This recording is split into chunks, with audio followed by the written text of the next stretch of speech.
అందరికీ నమస్తే నల్లా వెల్కమ్ టు సాఫ్ సీదా ముచ్చట. ఇంట గెలిచి రచ్చ గెలవాలన్నది మాట. చరిత్రలో ఏ ముఖ్యమంత్రిని చూసుకున్నా ఉన్న ఊర్ను వంక లేకుండా అభివృద్ధి చేసుకుండ్రు. జనాలతోటి జేజేలు కొట్టించుకుండ్రు. ముఖ్యమంత్రి సొంతూరు అంటే కడుపులో పెట్టుకొని చూసుకుంటారని పక్కపొంటి నియోజకవర్గాల పబ్లిక్ కుళ్ళుకుంటారు. కానీ మన ది గ్రేట్ ముఖ్యమంత్రి రేవంతుల వారు ఏలువడిలా సొంత నియోజకవర్గం పబ్లికే మన్నెత్తి పోసుకుంటా శాపనార్థాలు పెడుతుండ్రు.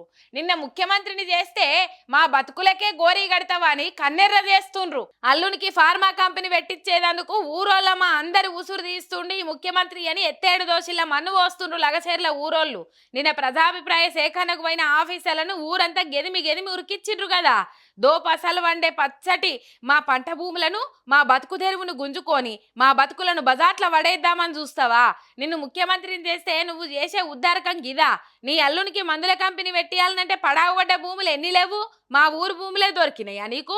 ఇంతమంది ఉసురు పోసుకుంటున్నావు, నువ్వేం బాగుపడతావయ్యా అని లగచెర్ల పంటున్న జనం లడాయికి దిగుతాండ్రు. రేవంత్ రెడ్డి గారు మీ బావమరిది గారికేమో అమృతం పంచి వాళ్ళ కొడంగల్ వాసులకు విషం పంచుతా ఉన్నావు ఫార్మా పేరిట. ఇది ప్రజలందరూ చూస్తూ ఉన్నారు. నిన్న జరిగిన సంఘటన ప్రజల తిరుగుబాటు ఏదైతే కొడంగల్లో ప్రారంభమైందో, మీ బావమరిదికేమో ఇక్కడ అమృతు, మీ అల్లుడు గారి ఫార్మా కంపెనీకేమో కొడంగల్లో భూములు గుంజుకోవాలా, దానికి మీ తిరుపతి రెడ్డి గారి దాదాగిరి. అల్లుడు కోసం ఈరోజు కొడంగల్ని బలిపెట్టే పరిస్థితి ఈరోజు కనబడతా ఉంది. అందుకే ప్రజల తిరుగుబాటు కూడా అక్కడ మొదలైంది. కేసీఆర్ సారు ఏలుబడిలా ఫార్మాసిటీ ఏర్పాటు చేసేందుకు ఏం తక్కువ 15,000 ఎకరాల భూసేకరణ చేసింది. ఒక్కటంటే ఒక్కలొల్లి పంచాలైందా? కాలేదు. కానీ కేసీఆర్ సార్ సేకరించిన పడావు పడ్డ భూములను కాదని కొత్తగా కొడంగల్ దిక్కు అల్లునికి ఫార్మా కంపెనీ పెట్టిద్దామని చూసిండు.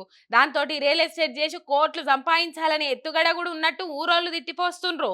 మంచోడని గెలిపిస్తే మమ్మల్ని ముంచుతాడని అనుకోలేదనుకుంటా ఊరంతా రేవంత్ను తిట్టి శాపిస్తాండ్రు. ఇక ఇంత అవుతున్నా ఒక్కలంటే ఒక్క కాంగ్రెస్ లీడర్ నోరెత్తిన పాప అనబోలే ఉల్టా జనాల మీదనే బదనాం మోపుతాండ్రు. అర్ధరాత్రి 300 మంది పోలీసోళ్ళు ఊరు మీద పడి దొరికినోళ్ళని దొరికినట్టు లాఠీలతోటి కుళ్ళబొడుచుకుంటా స్టేషన్ కు మోసుకపోయినరు. మొత్తం 55 మందిని అరెస్టు చేసి పోలీస్ టౌన్లకు వేసుకపోయినరు. దుద్యాల లగచెర్ల పంటి ఉన్న ఊర్ల దిక్కు ఇంటర్నెట్ బంద్ పెట్టించిండ్రు. ఎందుకింత సర్కారుకు ఉలికి పాటో తెలుస్తలేదు. వాళ్ళేమన్నా టెర్రరిస్టులా? ఉన్న ఊరు కన్న తల్లి అంటారు. అసొంటి కన్న తల్లిని అచ్చి చెరబడతామంటే ఊకుంటారా?